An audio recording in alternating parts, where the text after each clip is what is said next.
पहला गाना मुझे जो याद है जो मैंने गाया था वो गाना मैंने गाया था धीरे धीरे मेरी जिंदगी में आना। पहली बार स्टूडियो, उस समय हनी भाई मेरे को स्टूडियो ले गए थे। हनी सिंह पड़ोसी थे आपके? दोस्ती भी थी और म्यूजिक की वजह से हम जुड़ भी गए थे, मतलब एक अटैचमेंट थी। भाई मेरे को लेके गए स्टूडियो पहली बार, तो रोहिणी में स्टूडियो था तो वहाँ लेके गए थे, तो वहाँ पे एक गाना गाया था मैंने धीरे धीरे मेरी जिंदगी में आना। नाम चेंज करने के बाद फिर पहला गाना निकाला था मैंने take your sandals off, Sony के साथ ही निकाला था।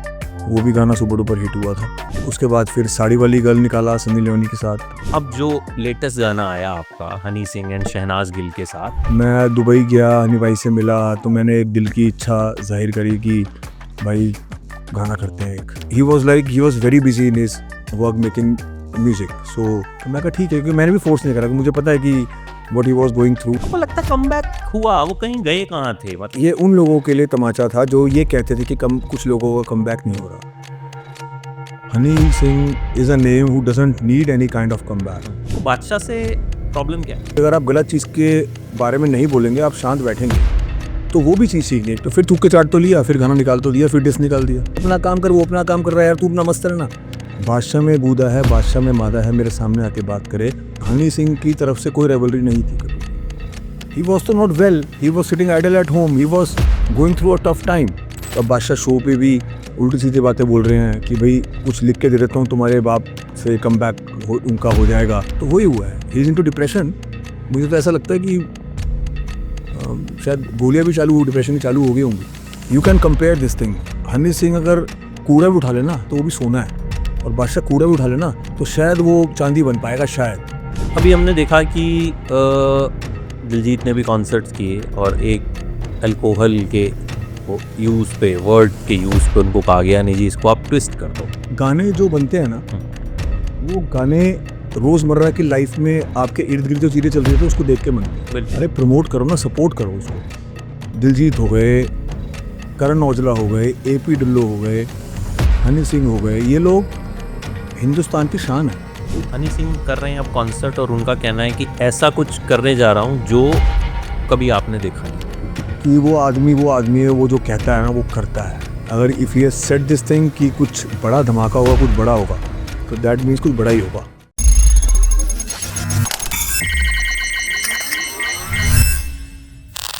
दिल्ली का लड़का अमन गुप्ता, पहली एल्बम फ्लॉप, फिर हनी सिंह से भी दोस्ती हो गई शुरुआती दौर में।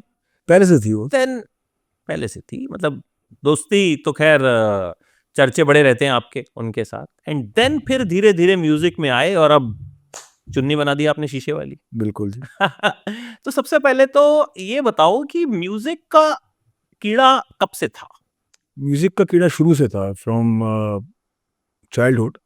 तो स्कूल में गाते थे, कॉलेजेस में शोज पे, इवेंट्स पे, स्टेज शो होते थे जैसे स्कूल कॉलेजेस के होते थे, तो असेंबली में, जिम में रनिंग करते हुए, ट्रेडमिल पे गाना गाते, गाड़ी में गाड़ी चलाते हुए। सो वो सब चीज़ें शुरू से अंदर थी, क्योंकि मेरी मदर भी गाने गाती हैं, उनको शौक है गाने गाने का, तो मुझे लगता है कि शायद वहाँ से कीड़ा एक अंदर आया है।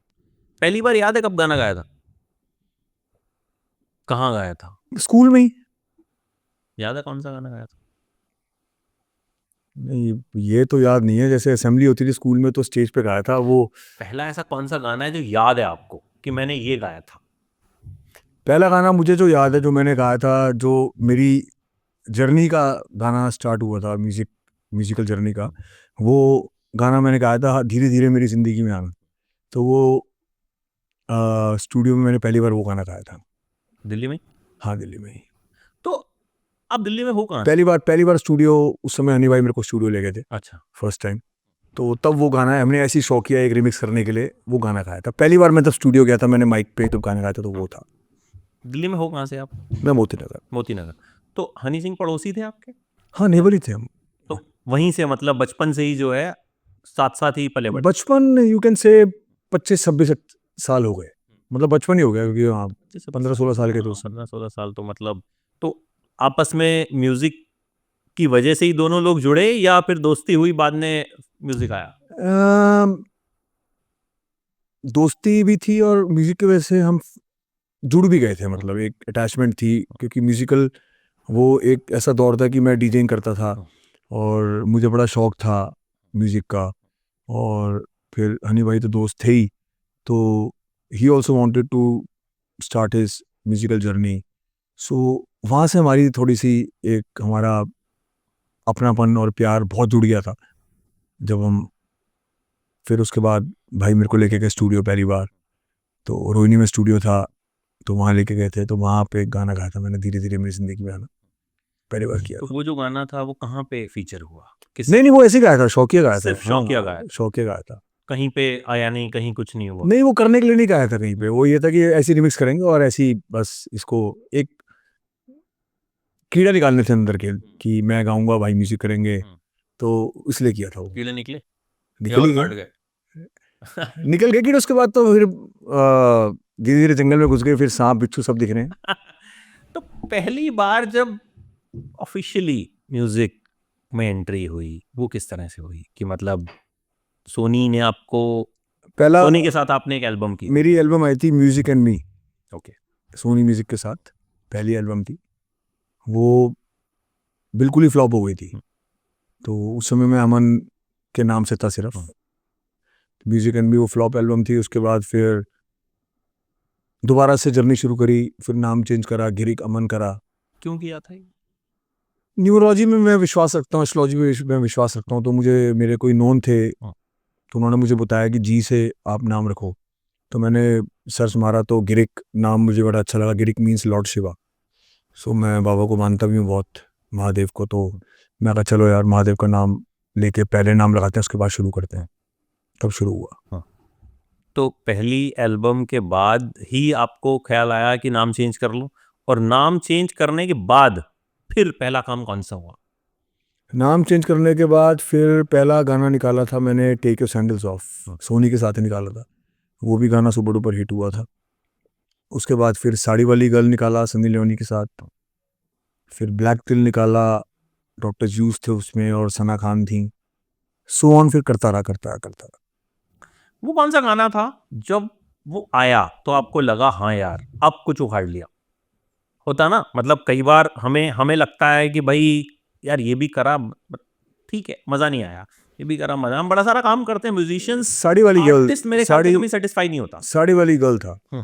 टेक योर सैंडल्स ऑफ, उससे पहले जो गाना आया था वो हर जगह बज रहा था। वो हर जगह क्लब्स में, हर जगह गाड़ियों में, फंक्शंस में, मैरिजेस में, everywhere it was going good. But उससे एक पहचान शुरू हुई थी। बट जो मेरा अगला गाना आया था बिल्कुल उसके बाद सोनी से, साड़ी वाली गर्ल, उससे लगा कि हाँ यार अब कुछ मज़ा आया। मतलब वो गाना बहुत ज़्यादा बूम पे, वो मतलब मेरा बेंचमार्क था गाना। अच्छा, नॉर्मली पेरेंट्स का रहता है कि भाई डॉक्टर बन जा, इंजीनियर बन जा, आर्टिस्ट बनना जो है वो कहीं ना कहीं पेरेंट्स का अभी भी रहता है, पढ़ाई पूरी कर ले, ये तो शौक है। तो पेरेंट्स का आपका क्या रिएक्शन था? मतलब क्या थॉट प्रोसेस था? पेरेंट्स, देखिए पेरेंट्स अपनी जगह बिल्कुल ठीक होते हैं। कई बार ना पेरेंट्स ये चाहते हैं यार हमारा बच्चा कुछ करे लाइफ में, बिल्कुल बिल्कुल। पैसा कमाए, नाम कमाए, और प्रायोरिटी उनके लिए मतलब नाम की तो बाद में होती है, पहले होता है कि अपना सेटल हो जाए, पैसा कमाए और अपना घर चलाए और अपना लाइफ को एक अच्छे मोमेंटम पे लेके आए। तो बस वो था कि पेरेंट्स को लगता था यार ये क्या काम में घुस गया इसमें, तो क्योंकि I belong to business family, so हमारे बैंक्वेट हॉल हैं, बिजनेस हैं, तो ये था कि शुरू से कि भाई बैंक्वेट में बैठो, बिजनेस करो। तो उन्होंने कभी सोचा भी नहीं था ख्वाबों और ख्यालों में कि उनका बेटा सिंगर बनेगा। बट वो रहा ऐसी पकड़ ली कि वो फिर रुका ही नहीं गया। फिर वो ऐसी बस में चढ़ा कि वो सीधा डेस्टिनेशन में जाके छोड़ा उसने। पेरेंट्स ने जब पहली बार गाना सुना साड़ी वाला या कोई और, जब कहीं हुआ ऐसा कि गए किसी फंक्शन में वो गाना बज रहा है, जाहिर है हुआ होगा, बहुत बार हुआ है, बहुत बार हुआ पहली है। बार जब सुना तो फिर क्या उनका क्या रिएक्शन था? अच्छा रिएक्शन था, they loved it and so my dad was like, अभी भी उनको बहुत अच्छा लगता है जैसे कहीं जाते हैं। सो ये अमन का गाना है, सुना बेटा गाना सुना। अच्छा, अभी भी होता है? हाँ, देखिए बाप को हमेशा प्राउड होता है बच्चे नहीं नहीं, पे। बिल्कुल बिल्कुल, लेकिन वो तो ऐसा होता ना कि अब तो बड़े आर्टिस्ट हम बन गए। जितने मर्जी बड़े हो जाएं पर रहेंगे उनके बच्चे ही, तो वो हमें एज अ किड ही ट्रीट करेंगे ऑलवेज। तो उनको अभी भी लगता है कि जैसे कोई गेस्ट आया घर पे, अरे अमन का गाना है, इसको जरा चलाओ यूट्यूब पे, जरा टीवी पे चलाओ, हाँ बेटा चला के दिखा जरा, तो ही फील प्राउड। तो अब जो लेटेस्ट गाना आया आपका हनी सिंह एंड शहनाज गिल के साथ, दोनों कमाल के आर्टिस्ट, साथ में आप, तो इसकी प्लानिंग कैसे हुई? शीशे वाली चुन्नी। शीशे वाले चुन्नी की प्लानिंग जो थी वो कहते हैं ना कि सब चीज़ें संजोग अपने आप बनता है किसी चीज़ का, तो वो वैसे अपने आप बना। मतलब ऐसा कोई प्लानिंग नहीं थी किसी भी चीज़ की। मैं दुबई गया, हनी भाई से मिला, तो मैंने एक दिल की इच्छा ज़ाहिर करी कि भाई गाना करते हैं एक।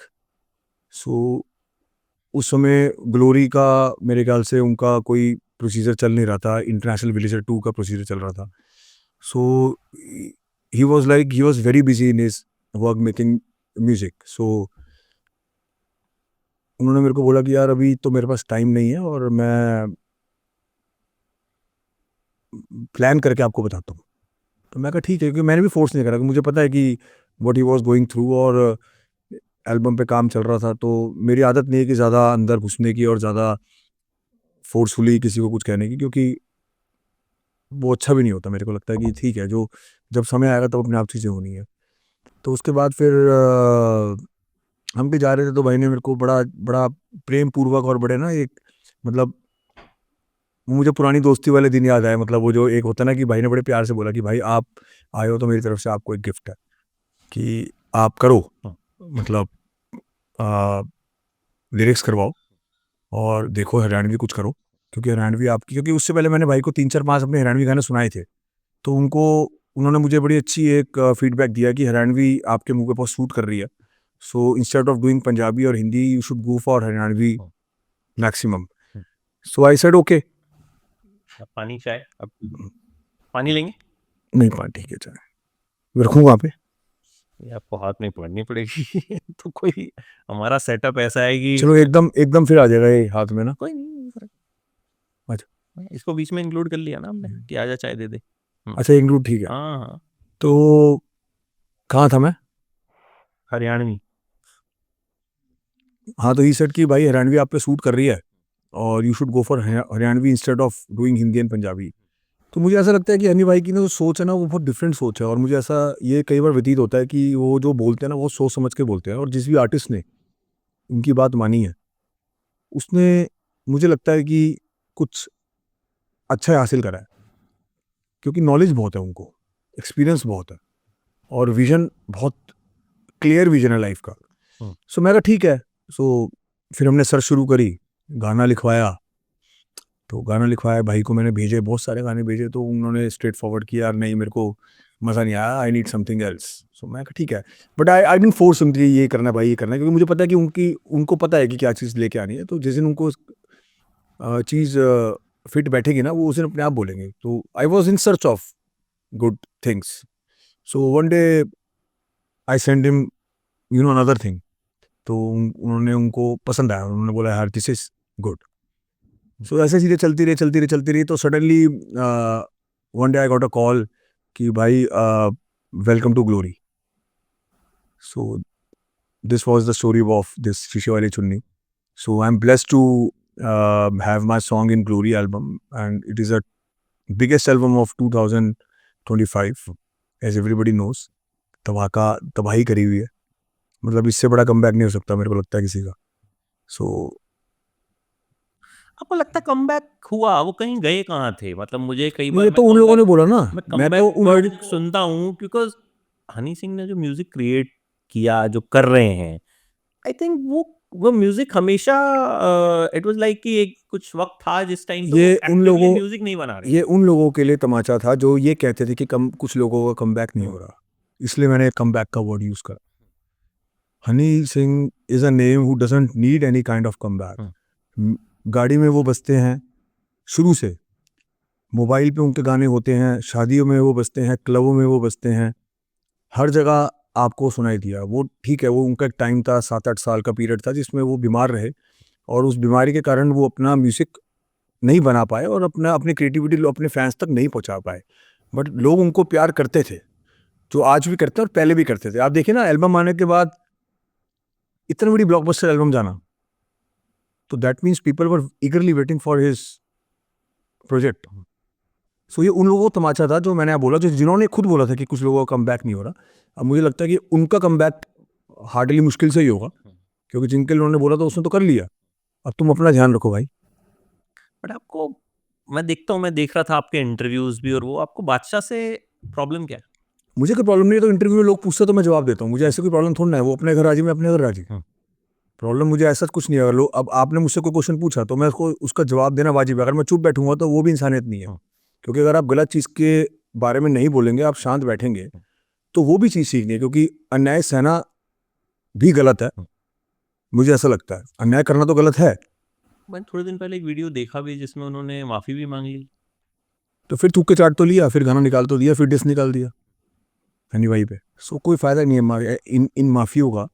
जिसने गलत करना होता है ना, वो माफ़ी मांग के भी गलत करे। तो जिसने गलत नहीं करना होता वो कभी माफ़ी नहीं मांगता, वो गलत करता ही नहीं है। क्योंकि उसे पता तू अपना काम कर, वो अपना काम कर रहा है यार, तू अपना मस्त रहना। क्या जरूरत है पंगा लेने का, क्या जरूरत है डिस निकालने की? अगर आप में इतनी क्रिएटिविटी है, आप गाना, कमर्शियल गाना निकालो ना, लोगों को खुश करो। डिस निकालने से क्या हो रहा है आपको? मतलब क्या हासिल क्या हो रहा है? मतलब आप, मैं तो एक चीज़ पूछना चाहता हूँ। मुझे लगता है कि अगर आपको किसी से दुश्मनी है, कोई क्रेजिज है, तो सामने जाके बात करो ना यार। अगर मुझे आपसे कोई प्रॉब्लम होगी तो मैं आपके पास आके बात करूँगा, हाँ भी बता क्या कह रहा था, मेरे से बात कर। ये डिस निकालना और सोशल मीडिया पे लिखना, बोलना, कहीं की तुक नहीं है। अगर आपने बात करी मेरे इंटरव्यू से, अगर मैंने कुछ बोला तो मैंने हमेशा यही बोला है कि बादशाह से मेरे पर्सनल अपने इश्यूज हैं, ग्रजेस हैं। जो मैंने हर बार ये बोला है कि मैं इंटरव्यू में वो चीज़ें कभी नहीं बोलूँगा। क्योंकि मैं उस हिसाब का बंदा हूँ कि मैं कोई चीज़ें खोलना नहीं चाहता। लाइफ की पर्सनल चीज़ें होती हैं वो। बादशाह में बूदा है, बादशाह में मादा है, मेरे सामने आके बात करे, मैं तब बात करूँगा कि भाई तूने मेरे साथ ये करा, मैंने तेरे साथ ये करा, तूने इसका क्या सिला दिया, तू मुझसे बात कर। और अगर मैं गलत हूँ तो मैं लाखों लोगों के सामने सॉरी बोलूँगा, तू गलत है तो तू सॉरी बोल। पर आपकी बात भी ठीक है, सॉरी बोलने से फ़ायदा कुछ नहीं। क्योंकि जो जिसने गलत करना है उसको सॉरी बोल के भी गलत करना है, उसका कोई यूज़ नहीं, कोई तात्पर्य नहीं है, मेरे को लगता बट है। ये प्रॉब्लम की जड़ क्या है? प्रॉब्लम की जड़ तो जिसने शुरू किया वही बताएगा ना, मैं कैसे बताऊँ? स्टिल मतलब आप भी आर्टिस्ट हो, और आर्टिस्ट के बीच में ये जो राइवलरीज हैं हम देखते आए हैं कि दो आर्टिस्ट के बीच में अक्सर चलता है। ऐसा नहीं, म्यूजिक इंडस्ट्री में चलता है, फिल्म इंडस्ट्री में चलता है, भोजपुरी इंडस्ट्री दो में आर्टिस्ट चलता के बीच में रेवलरी कभी नहीं थी। है। रेवलरी शुरू, अगर आपने पीछे बैकग्राउंड में आप अगर गए हो, आपने अगर ये इस सिनेरियो को पढ़ा हो ढंग से, ये जो कॉन्फ्लिक्ट चल रहा है, तो आप उसमें देखो कि हनी सिंह की तरफ से कोई रेवलरी नहीं थी कभी भी। ही वॉज तो not well, he was sitting idle at home, he was going through a tough time. And in that tough time, if somebody, आपको कोई प्रॉब्लम है लाइफ में, आप किसी चीज से जूझ रहे हो, और मैं आपको आके पोक कर रहा हूँ, तो आप क्या कहोगे? He said never, he said nothing. तब भी हनी भाई ने कुछ इसका रिएक्ट नहीं करा, कुछ नहीं करा, अपने काम से जवाब दिया, एल्बम से जवाब दिया। उसके बाद भी आप शो पे, अब बादशाह शो पे भी उल्टी सीधी बातें बोल रहे हैं कि भाई कुछ लिख के दे देता हूँ, तुम्हारे बाप से कम बैक उनका हो जाएगा। कोई तुक बनती है। आप अच्छे आर्टिस्ट हो, आपने एक नाम कमाया है किसी के एब्सेंस में, कोई आदमी बीमार था, आपको जगह मिली, को आपने उस एब्सेंस में उनकी सीट पे अपनी तशरीफ रखी, और आपने अच्छा काम देने के लोगों को कोशिश करी, आपको लोगों ने पसंद करा, तो आप खुश रहो ना यार। You should be thankful to that person कि जिसकी आपको जगह मिली। आप थैंकफुल तो हो नहीं, बकायदा उसको आप छेड़ रहे हो, आप पंगा ले रहे हो, आप डिस निकाल रहे हो, आप शोज पे बोल रहे हो, आप कम बैक की बात कर रहे हो गाने पे, आप ये कर रहे हो। फिर नया गाना निकाल दिया मोरनी, जिसमें ये बोल दिया कि अब तो कुछ नया दुश्मन चाहिए, इनसे कुछ नहीं उखाड़ पाए। कोई तुक है, लोगों को पता है, पीपल नो कि उनको कौन सही है कौन गलत है। अगर बादशाह इतने सही होते तो नविंदर भी सामने आए। नविंदर ने, वखरा साहब के सिंगर है, उन्होंने आके भी बादशाह के लिए बोला। इंदीप बख्शी ने बादशाह के लिए बोला। बहुत सारे ऐसे सिंगर है जो बादशाह के लिए खुल के सामने आए। मेरे पास तो कॉल भी आए जिन्होंने स्पेसिफिकली ये बोला कि भाई पाजी प्लीज़, हम आपके साथ हैं, बट प्लीज़ हमारा नाम मत लेना, क्योंकि हम बादशाह से जुड़े हुए हैं, पर हम बिगाड़ना नहीं चाह रहे। सो मैं मर्द आदमी हूँ, मैं जबान का पक्का आदमी हूँ, तो मैं इसलिए उनका नाम लेना नहीं चाहूँगा। बट हाँ, बादशाह आके सामने बैठे और वो मेरे से पूछे, हाँ नाम बताओ, तो सामने बिठा के मैं बताऊंगा कि हाँ भाई ये है। मैं पब्लिकली, मैं किसी को डिफेम या किसी को डिमोरलाइज नहीं करना चाहता। और ऐसे फैक्ट है ये, मेरे को जेन्युइन फ़ोन आ रहे हैं कि भाई हम आपके साथ हैं, he is wrong, what ever he is doing he is wrong. Influence में आके वो लोगों की कर रहा है। फिर पेज क्यों अपना हटा दिया, जीरो पोस्ट क्यों कर दी? That means something is going fishy, something is wrong. हो सकता है वो तो उनका पर्सनल कोई रीजन हो जो मतलब पोस्ट हटाने का। पर्सनल रीजन यही है ना कि हर पोस्ट पे गालियाँ पड़ रही हैं। हम्म, अब आप कोई पोस्ट डाल रहे हो, पोस्ट में 3000 कमेंट हैं या 2000 या 1500 कमेंट है, जिसमें से 70% सिर्फ गालियाँ हैं, 70% सिर्फ हेटरेट वाले कमेंट्स हैं। तो आदमी क्या करेगा? डिप्रेशन में आ जाता है आदमी। मैं आपको रोज़ फोन लगा के गालियाँ दूँ और आप मेरे को जानते नहीं हो और आप मेरा कुछ भी नहीं उखाड़ पा रहे। मैं आपको रोज़ अननोन नंबर से फ़ोन कर रहा हूँ पीसीओ से और आपको मैं रोज़ धमका रहा हूँ या गालियाँ दे रहा हूँ। आप डिप्रेस नहीं हो जाओगे? आप क्या बोलोगे, अरे बंदा है कौन, मेरे को मिले एक बार। आप काम धंधा छोड़ दोगे, आप फैमिली से बात करना बंद कर दोगे, आप पागल हो जाओगे। आप कहोगे यार मैं ऑफिस नहीं जा रहा ईवीपी, ये क्या हो रहा है मेरे साथ यार, मुझे तो मैं डिप्रेशन में आ रहा हूँ। तो वही हुआ है, ही इज इनटू डिप्रेशन। मुझे तो ऐसा लगता है कि शायद गोलियां भी चालू, डिप्रेशन की चालू हो गई होंगी। आपको उनके फैंस की तरफ से कभी कुछ मैसेजेस आते हैं, कुछ इस तरह की ट्रोलिंग की कोशिश? वो आते हैं, मैसेज आते हैं, वो ऐसे वाले आते हैं कि कभी उनकी पोस्ट खोलो ना, उन फैंस का अगर कोई आईडी खोलो तो वो 0 पोस्ट वाले होते हैं। ओके, वो वाले होते हैं अपना Trollers बॉट होते हैं। बॉट वाले होते हैं, वो जो नकली, हम्म। जो पेमेंट पैसे देके करवाते हैं ना, वो वाले होते हैं। तो वो ज़्यादा नहीं आते क्योंकि मेरे को, लोगों को पता है कौन सही, कौन सच्चा है, कौन गलत है। और हमारे साथ महादेव हैं साक्षात, हमें, मैं किसी से डरता नहीं, मेरे को डरने की जरूरत है किसी से। जो कर रहा है अपने घर ही बैठे अपने घर करे ना, कोई फर्क नहीं अच्छा, पड़ रहा। हनी सिंह का जो ऑरा है, मतलब आज की डेट में हम देखते हैं कि मतलब जैसा आपने कहा 70% कमेंट्स जो है, एक सिंगर हैं लैम्बोर्गिनी गाना जिन्होंने गाया था, आप भी उस गाने का हिस्सा, हाँ, हरसिमरन। रागिनी टंडन, वो अच्छा भी वो, अच्छा वो भी शायद उस गाने का हिस्सा है। तो हनी सिंह ने लैम्बोर्गिनी चलाई, वो वाला कह रहे हैं ना? उनका अच्छा, एक मैं दूसरे लैम्बोर्गिनी समझ रहा उनका नाम एक इंटरव्यू में लिया, म्यूजिक की बात कर रहे थे वो, उन्होंने कहा कि भाई देखो गाना इतना पॉपुलर है, आप सिंगर का नाम जानते हो? हूँ। उसके बाद से उस सिंगर को लोगों ने जानना शुरू किया। तो बस एक लाइन बोली थी उन्होंने। This is a greatness about Honey Singh. Hmm, you can compare this thing. Honey Singh अगर कूड़ा भी उठा लेना तो वो भी सोना है, हम्म। और बादशाह कूड़ा भी उठा लेना तो शायद वो चांदी बन पाएगा, शायद। तो this is one of the best thing about Honey Singh. Honey Singh क्योंकि वो ईमानदार आदमी है, वो सच्चा आदमी है, वो भगवान का आदमी है। क्योंकि मैं आई नो हिम ना, when you meet him any time, you will feel that energy, that positive energy about him. So आपको पता लगेगा, because he never hate anyone, he never he never want to diss anyone, he never feel anything wrong about anyone। वो आदमी किसी के लिए गलत उल्टा सोचता ही नहीं है कभी लाइफ के अंदर। That is why he is Honey Singh, that is why he is going, आगे बढ़ रहा है वो आदमी। अच्छा, अगर मैं आपके शुरुआती दिनों की बात करूं तो how was early days with Honey Singh, किस तरह की दोस्ती थी? अच्छी दोस्ती थी और आज भी अच्छी दोस्ती है, याद आज ही नहीं है प्यार उस है। टाइम की कुछ बातें, मतलब अगर हम बादशाह को थोड़ा साइड पे रख दें, आई वांट टू नो। बादशाह को जब साइड ही रखो, वो आप कि खामा का लिया है बादशाह हाँ, का, वो साइड के लायक ही है, ठीक है, उनको साइड ही हटा दें। करो आप। मतलब क्या, क्योंकि आपने उनको शुरू से देखा है कि किस तरह का पैशन था उनमें, वो किस तरह की उस वक्त उनकी, क्या कहूँ, पर्सनालिटी थी या किस तरह का जज्बा था?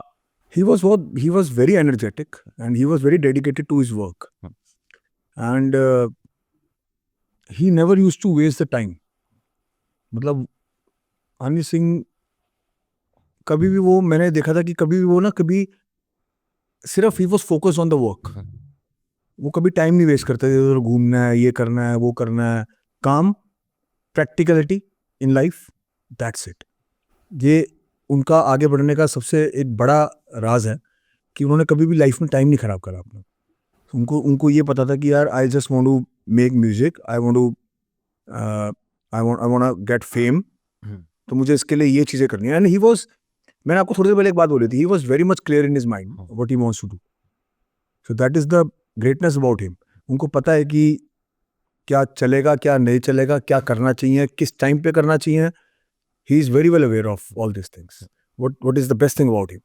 जब वो दौर था, वो बीमार हुए, जब उस दौरान आपकी कोई बातचीत हुई थी उनसे? कोई उस दौरान I tried reaching him, but मेरी नहीं हो पाई, to be very frank, because he was not in a position of speaking to anyone. वो एक, मैंने ना वो जो उनको प्रॉब्लम थी ना, मैंने उसके बारे में, मतलब मैंने पूछा 2-3 लोगों से जो डॉक्टर्स हैं कि यार ये प्रॉब्लम बेसिकली है क्या। वो एक कमरे में बंद होना, अंधेरे में डिप्रेशन में रहना, बहुत डिप्रेशन एक ऐसा वर्ड है जो बहुत खतरनाक वर्ड है। भगवान किसी को भी डिप्रेशन में लेके ना आए, बिल्कुल। क्योंकि ये आदमी को तोड़ देता है। स्लीपलेस नाइट्स, डिप्रेशन, टेंशन दिमाग में, डर लगना। सो मैं तो हैट्स ऑफ करता हूँ कि उन्होंने बहुत बेखूबी तरीके से इस टाइम को निकाला। देखिए, दो चीज़ें होती हैं, दो तरह के आदमी होते हैं। एक ऐसे सपोज करो मेरी उंगली में चोट लग गई, अब मैं हाय चोट लगी, हाय चोट लगी, चोट लगी, मैं गाता रहूँगा और मैं इसको ना मैं नासूर बना दूंगा बोल बोल के। एक आदमी होता है चोट लगी, चल ठीक है यार, भगवान की इसमें मर्जी होगी, इसको ठीक करते हैं, कोई नहीं, let us do our work, let us, कोई नहीं, डॉक्टर पास जाते हैं, दवाई लेंगे, ठीक हो जाएगा। He is kind of that person कि यार प्रॉब्लम थी, उससे बाहर कैसे निकलना है, वो उस पर उन्होंने काम करा, ना कि क्यों हुआ, अब क्या करूं, कैसे करूं। फैमिली ने सपोर्ट करा। सो एक जज्बा जो इस चीज से बाहर निकलने का होता है ना, वो बहुत बड़ी चीज होती है जो उनमें थी, जो क्योंकि वो डेडिकेशन शुरू से है उनके अंदर कि यार कैसे इससे बाहर निकलूं, कैसे मैं इस परेशानी से जूझूं, किस तरीके से मैं अपना काम दोबारा शुरू करूं, हिम्मत लेके आऊं। क्योंकि कई बार आदमी हिम्मत लेके आने बहुत बड़ी बात होती है कि यार मैं दोबारा कैसे शुरू करूं ना करूं, होगा नहीं होगा, एम्पल ऑफ क्वेश्चंस आपके दिमाग में चलते रहते हैं। तो उससे ओवरकम करना ही बहुत बड़ी बात होती है, मुझे ऐसा लगता है। राइट। अच्छा, एक चीज़ इन दिनों, बिकॉज आप भी बड़े सारे गाने बनाते हो, अभी हमने देखा कि दिलजीत ने भी कॉन्सर्ट्स किए और एक अल्कोहल के यूज़ पे, वर्ड के यूज़ पे उनको कहा गया नहीं जी इसको आप ट्विस्ट कर दो। तो हनी सिंह ने भी उस पर रिएक्शन दिया कि भाई आप ठेके बंद कर दो, हम गानों में अल्कोहल छोड़ के लस्सी का इस्तेमाल करना शुरू कर देंगे। What is your take on this? क्योंकि गाने तो बनते हैं। देखिए, गाने जो बनते हैं ना, हम्म। वो गाने रोजमर्रा की लाइफ में आपके इर्द गिर्द जो चीजें चल रही होती है उसको देख के बनते हैं। बिल्कुल। कोई खुदा के घर से गाने लिखवा के नहीं लाता। आज आपने ये वाइट हुडी पहनी हुई है, अब मुझे कोई गाना लिखना है, तो मेरे को इस माहौल पे गाना लिखना है या मुझे लिखवाना है किसी से, तो मैं स्टडी करूंगा उसको, मैं उसको बताऊंगा। ये मेरे सामने एक बंदा बैठा था, उसने हुडी पहनी हुई थी, साथ में कैमरामैन बैठे थे, वो ऐसे करके बैठे हुए थे रिलैक्स होके, और वो सुन रहे थे और वो आवाज़ सुन रहे थे, ठीक आ रही नहीं आ रही। मेरे बंदे मेरे पीछे बैठे हुए थे, एक बंदा साइड में बैठा हुआ था, एबीपी का वो रूम था, उसका माहौल ऐसा था, इसमें गाना लिखो।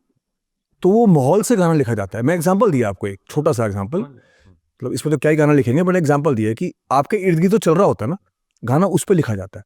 अब शराब चल रही है, या तो शराब बैन कर दो, क्लब भी बंद कर दो,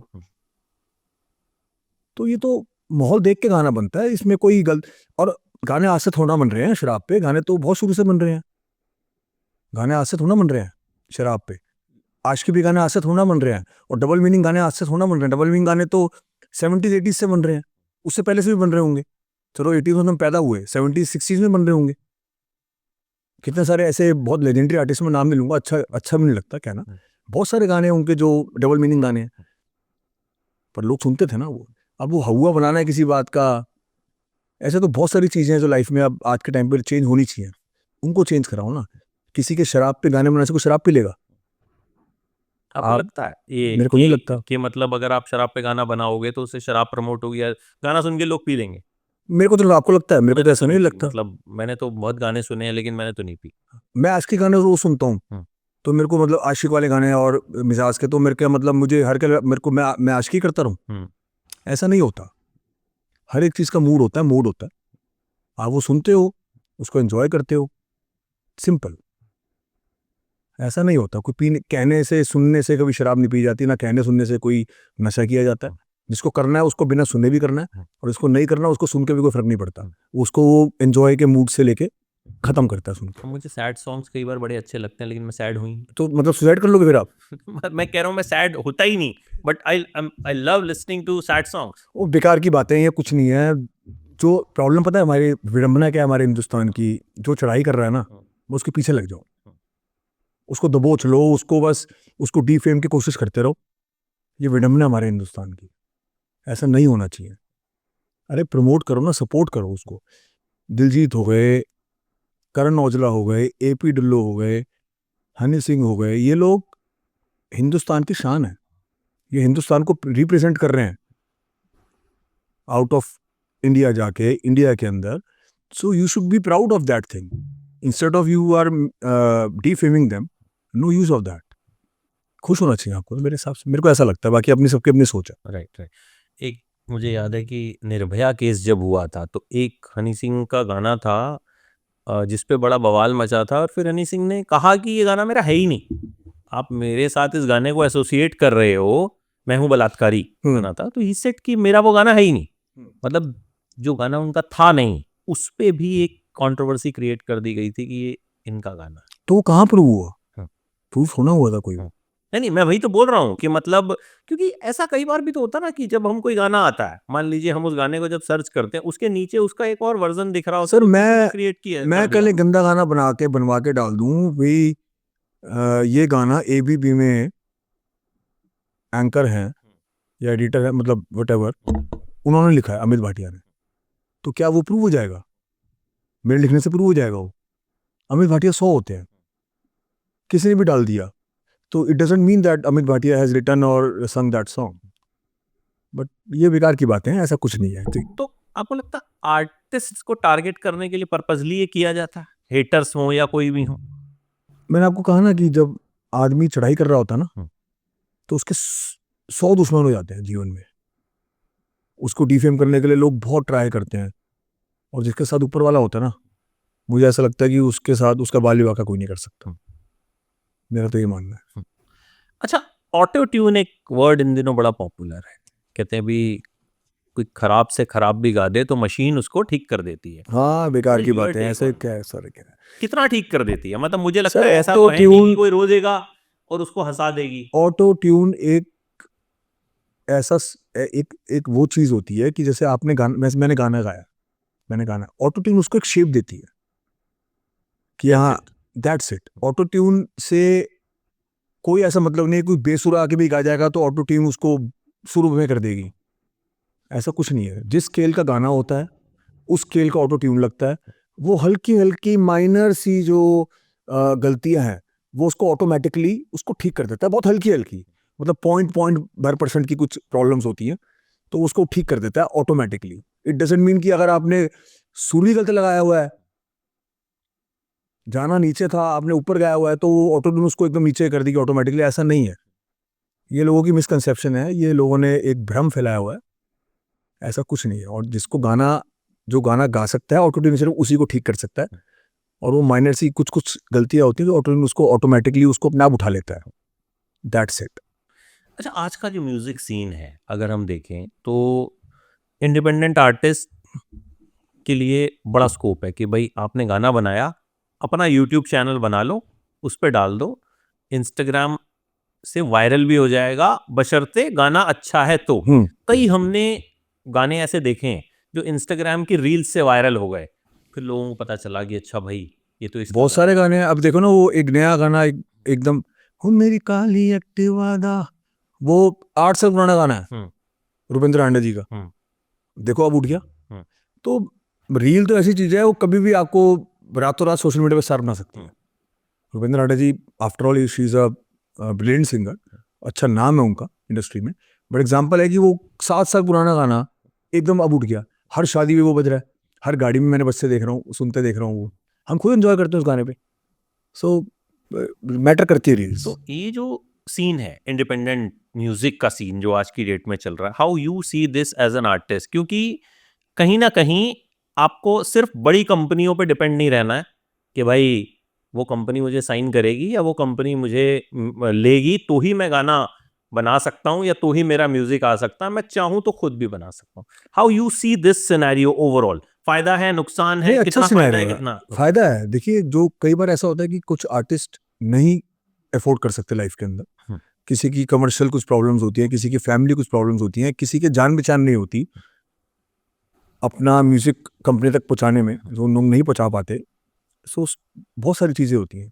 तो इंडिपेंडेंट जो आर्टिस्ट होते हैं उनके लिए यूट्यूब हो गया और सोशल मीडिया जो प्लेटफॉर्म्स हो गए इतने भी बहुत फलदायक है। मुझे ऐसा लगता है कि उनको मतलब कोई हार्म नहीं है, तो अगर डाल दो, उठ गया अच्छी बात है, नहीं उठा डालते रहो, कब तक नहीं उठेगा। तो मेरे ख्याल से this is a good thing, मैं इसमें कोई हार्म नहीं है डालना चाहिए। बट आपको लगता है कि बिना जान पहचान के बड़ी कंपनियों तक नहीं पहुंचा जा सकता? बिल्कुल सर, ऐसा है, बिना जान पहचान के नहीं पहुंच सकता। आप इंडिपेंडेंट काम कर रहे हो, आपको गाना उठे कंपनी में ना बुला लीजिए, आपको एक माध्यम, एक जरिया मिल जाता है आपको उससे। और इंडिपेंडेंट का अब ये चलन अब शुरू हुआ है पिछले 5-7 साल में, तो मैं इसको अच्छा मानता हूँ। मुझे लगता है कि it's good opportunity for youth कि अपने गाने बनाओ, और अगर आप नहीं उसको, आप इन्वेस्टमेंट, आपके पास पर्पस नहीं है, या आपके पास, आप नहीं पहुंचा सकते कंपनी तक, तो आप डालो अपने यूट्यूब चैनल पे और इंस्टाग्राम पे। आज नहीं, कल नहीं, परसों नहीं, तरसों कभी तो उठेगा। अपना कर्म करे जाओ, फल की चिंता नहीं करनी चाहिए, मेरे को ऐसा लगता है। बट आप बड़ी बड़ी कंपनियों के साथ काम किया है, तो आर्टिस्ट अगर कोई उनको अप्रोच करना चाहता है, कोई नया आर्टिस्ट है भाई, नहीं है उसकी जान पहचान, ठीक है, वो किसी को नहीं जानता, इज देयर अ वे, क्या कंपनी में कोई ऐसा सिस्टम होता है कि भाई उसने जो गाना भेजा है लोग सुनते हैं, या फिर उसको नहीं सुनते हैं। कंपनी कंपनी एक बार वन गो देती है, कंपनी सुनती है एक बार, पसंद आता है तो रिवर्ट भी करती है, नहीं पसंद आता तो तब भी बता देती है कि हमें पसंद नहीं आ रहा, हम नहीं कर पाएंगे।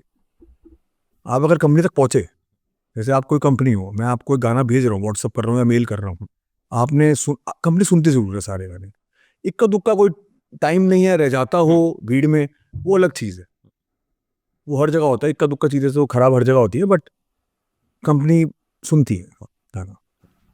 अच्छा, एक और मैं चीज़ आपसे जानना चाहूँगा, हमने देखा जितने भी आर्टिस्ट होते हैं, ठीक है, एक पर्टिकुलर लुक होता है उनका, जैसे आपने भी एक लुक बनाया है कि ठीक है, हाथ में अंगूठी होगी, बड़ी शाइनी सी घड़ी है, गॉगल्स है, लुक कितना मैटर करता है?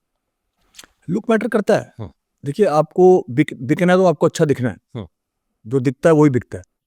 तो आई वॉज 130 kgs इन 130? 2011-10 की बात कर लो आप। हम्म, तो मैंने पहला गाना निकालने से पहले मैंने बहुत रिड्यूस करा, मैंने अपने लुक पे काम करा। तो लुक मैटर करती है, क्योंकि यू हैव टू बी, क्या बोलते हैं उसको, आपको मैं टर्म मेरे दिमाग में नहीं आ रही। हम्म, एनीवेज, मतलब आप, you have to be presentable. नहीं, आपको अगर वीडियो, प्रेजेंटेबल तो है, बट आपको अगर वीडियो में आना है तो you have to be presentable and आप स्टाइलिश, स्टाइलिश। स्वैगी। हाँ, वो दैट व्हाट आई मीन। हाँ, आपको स्टाइलिश, आपको प्रेजेंटेबल होना चाहिए कि लोग आपको देखें तो लोग आपको पसंद करें, लोग आपको कॉपी करने की कोशिश करें। तो बहुत ज़रूरी है, दिखना अच्छा बहुत ज़रूरी है, मुझे ऐसा लगता है, प्रेजेंटेबल होना। एक अभी एक नया मार्केट भी डेवलप हो रहा है कॉन्सर्ट्स का, मतलब दिलजीत ने बड़े सारे कॉन्सर्ट्स किए इंडिया में, एपी ढिल्लो आए, करण औजला ने किए, तो इसको हाउ यू सी दिस? हालांकि दिलजीत ने ये भी कहा कि India is not ready for concerts, मैं अभी नहीं करूंगा, क्योंकि बड़ी सारी कंप्लेंट्स भी आई कि भाई, क्योंकि आपको पता है जब कोई बड़े लेवल पे कोई चीज़ ऑर्गेनाइज होती है, अब वहाँ पर्स भी चोरी होंगे, वहाँ पे पानी की किल्लत भी होगी, ठीक है, how you see this overall scenario? अच्छी अपॉर्चुनिटी है कि हाँ भाई कॉन्सर्ट्स की एक मार्केट अगर डेवलप होती है तो, और कितना हम रेडी हैं, because you are an artist, you been to concert, you have done concerts. देखिए, बात आपकी बिल्कुल ठीक है। बहुत बड़े कॉन्सर्ट जब आप करते हैं, कॉन्सर्ट्स के अंदर बहुत हसल्स भी आते हैं, पर्स भी चोरी होते हैं, पानी की किल्लत होती है, लड़ाई झगड़े भी होते हैं, भगदड़ भी होती है कई बार। बट रेडी का इन द सेंस ये नहीं है कि आपने करे ही हैं। दिलीप भाई ने कॉन्सर्ट करे ही हैं भाई ने, और सारे बहुत टॉप के कॉन्सर्ट्स किए हैं, और सारे जैम पैक कॉन्सर्ट्स गए हैं। कुछ कुछ हसल्स आए होंगे, वो आप कितना मर्जी रेडी हो जाओ, इंडिया कितना मर्जी रेडी हो जाए, तब भी हसल्स आएंगी आएंगी, क्योंकि no one is perfect. Management तो काम करने वाली वही है ना। अब आपके 200 आदमी, 500 आदमी, 1000 आदमी अगर इवेंट को मैनेज करने में लगे हुए हैं, तो 2-3 से गलती हो सकती है। तो ऐसा कुछ नहीं है, भाई तो पूरी ज़िंदगी, मेरे को ऐसा लगता है कि अब आप मान लो कि कोई कॉन्सर्ट किसी का है और वो 100% बहुत बढ़िया जाए, जिसमें चोरी भी ना हो, फ़ोन भी ना खोए, मारपीट भी ना हो सकता है। कभी किसी में कुछ, किसी में चोरी हो जाएगी फ़ोन की, किसी में मारपीट भी हो सकती है, किसी में भगदड़ भी हो सकती है, किसी में कुछ भी हो सकता है। तो नो वन इज़ परफेक्ट, वो थोड़ा बहुत चीज़ें तो रहेगी रहेगी। अब आप एक मैरिज में जाते हो, बहुत बड़े लेविश एक मैरिज में अगर जाते हो, डेस्टिनेशन वेडिंग में कहीं गए, तो वहाँ पे 500 लोगों की टीम काम कर रही होती है डेस्टिनेशन वेडिंग को सक्सेसफुल बनाने में। बट कहीं ना कहीं अगर आप देखोगे तो, कई बार आप अगर शेफिंग डिश के पास जाओगे, बुफे के पास, तो कई बार कोई ना कोई सब्जी आपको कम मिलेगी। अब पनीर में पनीर नहीं है यार, दाल थोड़ी कम रह गई, भिंडी थोड़ी जल गई। तो परफेक्शन कहीं नहीं हो सकती, परफेक्शन किसी भी फील्ड में कहीं नहीं हो सकती। कहीं ना कहीं हसस तो आपको लाइफ में हर चीज में आएंगे। हनी सिंह कर रहे हैं अब कॉन्सर्ट, और उनका कहना है कि ऐसा कुछ करने जा रहा हूँ जो कभी आपने देखा नहीं। कुछ आइडिया है होने क्या वाला? मुझे नहीं पता, सच्ची बताऊं, I am not aware of this. होगा, if you have said this thing, नहीं, होगा ऐसे कुछ। उन्होंने खुद से बोला है, कहीं पे कोट नहीं है। मैंने आपको थोड़ी देर पहले एक बात बोली थी कि वो आदमी है, वो जो कहता है ना वो करता है, और उसका विजन, उस व्यक्ति का विजन बहुत क्लियर है लाइफ के अंदर। अगर if you set this thing कि कुछ बड़ा धमाका होगा, कुछ बड़ा होगा, तो दैट मीन्स कुछ बड़ा ही होगा। अब वो लेट्स वेट एंड वॉच, वो हमें, मेरे को भी नहीं पता, ना मेरी कभी बात हुई इस बारे में, वो उन्हीं को पता, उनकी टीम को पता है। मुझे जब पता लगा तो मैं आपको बता दूंगा। अच्छा, आपका फेवरेट सिंगर कौन सा इंडियन? मेरा फेवरेट सिंगर, मैं बेसिकली ज़्यादा सूफी सुनना पसंद करता हूँ। सूफी में बताइए। मतलब राज साहब फेवरेट है मेरे, और लखविंदर वडाली जी मेरे फेवरेट हैं, उनके फादर साहब और उनके वो वडाली ब्रदर्स मेरे फेवरेट हैं। हंसराज हंस जी फेवरेट हैं। मतलब मैं ज़्यादातर प्रेफरेबल, मेरी प्रेफरेंस होती है कि मैं अगर एक्सरसाइज कर रहा हूँ या मैं जिम में हूँ या मैं गाड़ी चला रहा हूँ, तो मेरा मोड ये रहता है सूफी वाला कि गाड़ी चलती रहे, अपने सूफी गाने चलते रहे और अपना एंजॉय गाड़ी में करते रहे। कोई ऐसा एक्टर जिसके लिए मन हो कि यार कभी गाएंगे इनके लिए जरूर? सलमान खान। सलमान खान के लिए? आज से नहीं, बचपन से। अच्छा। मैं तो बोलता भैया हूँ, मैं तो भाई, मतलब मेरे घर पे मजाक उड़ती है मेरी कि मैं तो भैया ही बोलता हूँ। तो जैसे कोई मूवी आ रही होती है ना, मैं भैया की मूवी आ रही है, तो मेरे एक ऐसा स्लैग है, हमारा 2-3 फ्रेंड्स हैं हम, तो हम भैया ही बोलते हैं कि भैया, मतलब दिल से प्यार है सलमान खान से, मतलब he is like love of life. मुलाकात रही है कहीं? मुलाकात अभी तक तो नहीं हुई। अभी तक नहीं हुई, बट गाना है उनके लिए। कोई ऐसा गाना सलमान खान का जैसे सुनने के बाद लगा हो कि यार इसलिए गाना है? ओ जाने जाना। वो मेरे ख्याल से वो जब भी बजता है ना, तो मेरे को ऐसा लगता है कि यार कुछ हो रहा है जीवन में, कुछ खलबली शुरू हुई है। वो ऐसा गाना लगता है मुझे। वो मेरे ख्याल से वो ऐसा गाना है जिसने fitness, body building, swag, style, मतलब उसको जन्म दिया। मेरे अभी आपने एक बात बोली थी ना, भाई लुक्स की, प्रेजेंटेबल की, तो एक उस बात में मेरे को बात है, मेरा एक मित्र है, तो उसने मेरे को एक बात बोली थी कि अगर कपड़ों से गाना हिट होता तो ओ जाने जाना हिट ही ना होता। बिल्कुल। क्योंकि उसमें कपड़े नहीं पहने सलमान खान ने, वही उसकी रॉयल्टी, वही उसकी यूएसबी थी। बिल्कुल। पर एट द अदर एंड वही प्रेजेंटेशन थी, वही लुक थी जो लोगों ने जो प्यार दिया। सो बहुत जरूरी है प्रेजेंटेबल होना, और वो प्रेजेंटेबल वो लग रहे थे उसके अंदर। क्या मतलब, ही हैज ओपन द, मतलब उन्होंने इंडस्ट्री में बॉडी बिल्डिंग का सीन ओपन किया था। बिल्कुल बिल्कुल, नो डाउट अबाउट दैट। अच्छा, आपको क्या लगता है अभी आपने कितने % अचीव कर लिया? अभी तो कुछ नहीं अचीव किया, अभी तो करना है। फिर भी 2%, 4%, 5%, 10% कुछ लगता? परसेंटेज का वैसे कुछ सोचा नहीं, बट हाँ अभी ये पता है कि कुछ अचीव नहीं किया, अभी तो करना है, अभी तो लाइफ हैज जस्ट स्टार्टेड। क्या ड्रीम क्या है, सबसे बड़ा ड्रीम अगर पूछूं तो? कि यार मतलब ये हो जाए तो, एक तो सलमान खान के लिए गाना गाना आपने बताया, फिर भी एक बड़ा ड्रीम कि यार ये हो जाएगा ना तो बहुत सारे ड्रीम है अमित जी, मैं क्या बताऊं, बहुत सारे ड्रीम है। कुछ ड्रीम का देखिए, ड्रीम्स आर एंडलेस, और जिस व्यक्ति के ड्रीम नहीं होता ना लाइफ के अंदर, मुझे लगता है कि वो आदमी कभी सक्सेस नहीं पा सकता। बिल्कुल। तो मेरे बहुत सारे ड्रीम्स हैं, बताऊंगा तो शायद शाम हो जाए। मैं मतलब इतने सारे ड्रीम्स हैं मेरे लाइफ में, वो मेरे को लगता है कि एंडलेस टॉपिक है ये। अब मेरा सबसे बड़ा ड्रीम तो लाइफ का ये है कि I just want to give happiness to my wife, my mom and dad. मैं उनको लाइफ की हर खुशी दे सकूं, और जो वो चाहे वो उनके लिए हाजिर हो। सबसे बड़ा ड्रीम तो यही है लाइफ का। अब इसमें सारे ड्रीम्स इंक्लूड हो जाते हैं कि मुझे क्या क्या करना है उसके लिए, तो वो बहुत सारे ड्रीम्स हैं। तो अभी लेटेस्ट गाना जो है that is also doing very well. Yeah. तो जब कोई गाना हिट होता है तो जाहिर तौर पे अच्छा लगता है, बज रहा है, रीलें बन रही हैं, दोस्त मैसेज कर रहे हैं, आ रहा है इधर से। जब कोई गाना बड़े दिल से बनाओ चलता नहीं है, फिर कैसा लगता? मैंने एक्चुअली चीज़ ऑब्जर्व करी है, जब आप दिल से कोई चीज़ बनाते हो ना साली वो नहीं चलती। ये और बहुत से जो लोग आप कहते हैं और ऐसा। जो आप इत्तेफाकन चीज़ें क्रिएट होती है ना, वो चल जाती है। हम्म, ये जिस प्रोजेक्ट पे आप लगे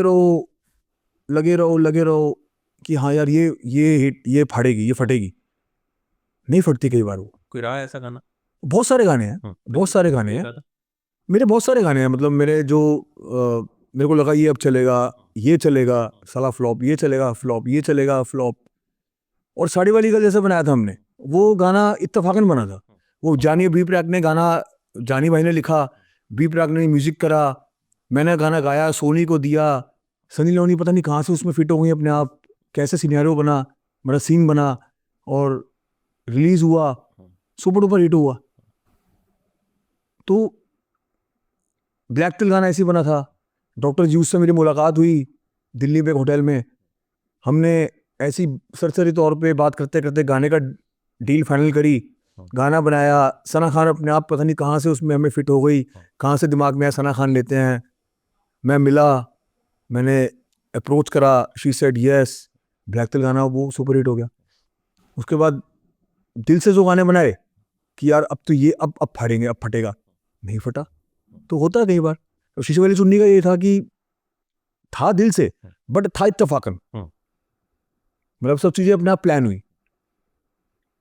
ये तो हनी भाई के साथ गाना करना इतना आसान नहीं है, मतलब he is a legendary, he is a real OG person, बिल्कुल। है ना। तो उनको अप्रोच करना is not a easy thing, मतलब उन्होंने गाना करा, that's a big thing for me. मैं what I believe is, I am very very much frank and very much मैं बहुत सच्चा दिल वाला आदमी हूँ, दिल का।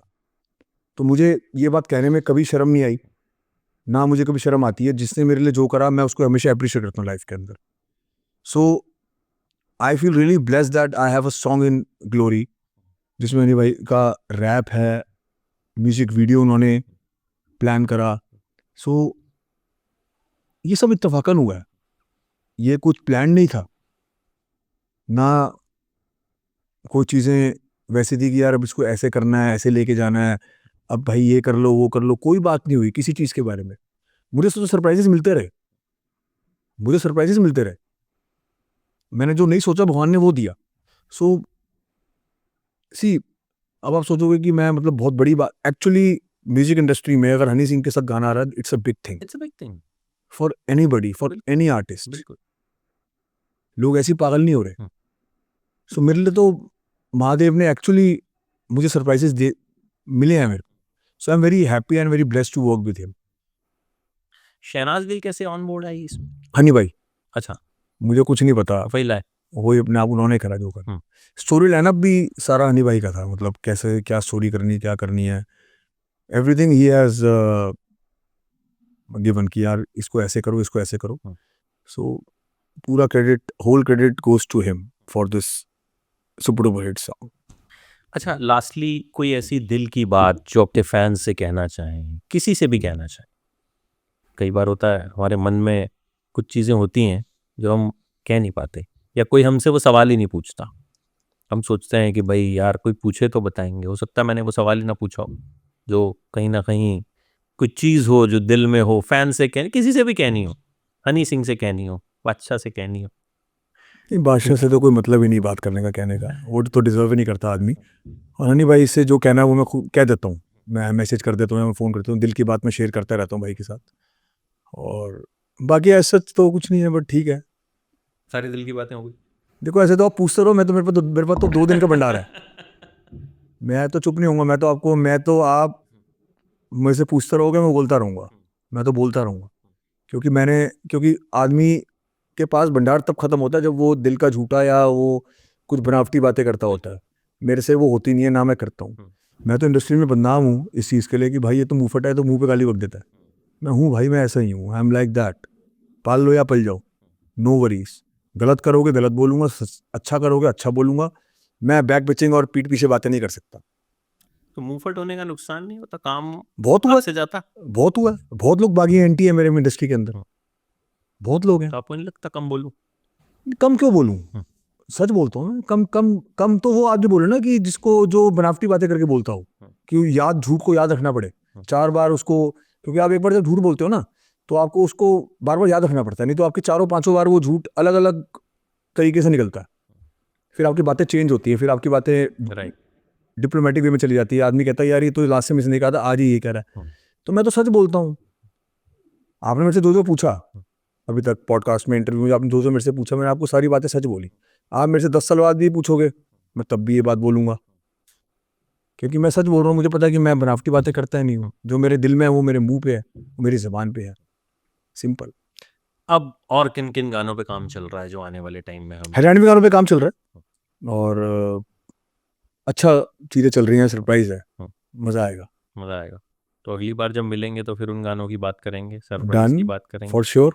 2025 is going to gonna rock. Be super duper hit Yes. For sure.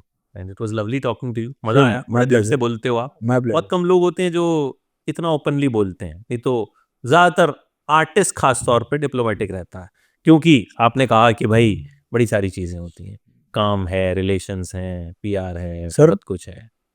आपके नसीब में जब आपको काम मिलना है ना, आपके नसीब में जो लिखा है वो आपको मिलना है, तो डिप्लोमेटिक होके झूठ बोल के आप उससे भी अपना हाथ धो खो बैठते हो, क्योंकि ऊपर वाला देख रहा है, गॉड इज वॉचिंग एवरीथिंग।